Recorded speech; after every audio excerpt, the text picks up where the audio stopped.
হযরত নবী ইব্রাহিম খলিলুল্লাহ এক আল্লাহ পাকের কথা যখন মানুষকে শুনিয়েছিলেন, হুজুর আমার দুনিয়া জমিনে এসে বলেছিলেন, এ নমরুদ, মানুষের উপরে কেন জুলুম করছো?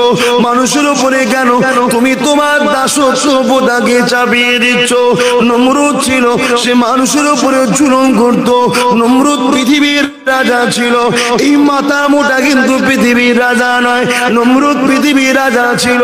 নমরুদকে ইব্রাহিম নবী বলেছিলেন, তুমি এক আল্লাহ দাসত্ব করো, মানুষের উপরে জুলুম করো না, গরিবের সম্পত্তি লুটে নিও না, গরিবকে বাঁচাও, স্বাধীনতা দাও, গরিবকে জুলুম করো না, নারীদেরকে বাঁচাও, স্বাধীনতা দাও, নারীদেরকে ভোগের পাত্র মনে করো না, নারীদের মর্যাদা দাও, তোমার স্ত্রী তোমার হবে, অন্য কারো হবে না।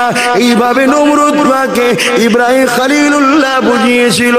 এই যুবকেরা, বারা তরুণীরা, তৎকালীন সময় যারা গরিব ছিল, তৎকালীন সময় যারা মুসলিম ছিল, তৎকালীন সময় যাদের উপরে অত্যাচার হতো, সেই সকল মানুষেরা ইব্রাহিম নবীর কথা শুনে শান্তি পাবার আশায় ইব্রাহিম নবীর কাতারে এসে এক আল্লাহকে আল্লাহ বলে মেনে নিয়ে ইব্রাহিম নবীকে শিক্ষক বলে, উস্তাদ বলে, নবী বলে, রাসূল বলে, পথ প্রদর্শক বলে মেনে নিয়েছিল।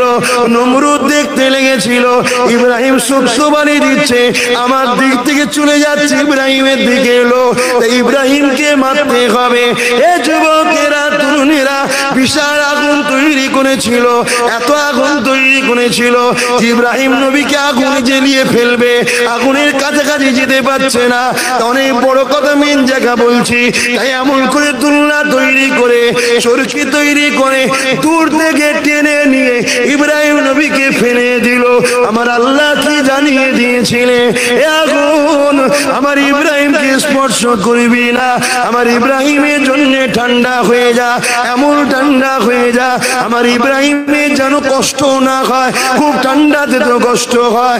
1 মাস ধরে আগুন জ্বলেছিল, আগুন ঠান্ডা হয়ে যাবার পরে সবাই খুশিতে আনন্দে, শয়তানেরা চতুর্দিক দিয়ে এসে আনন্দ করতে লেগেছে।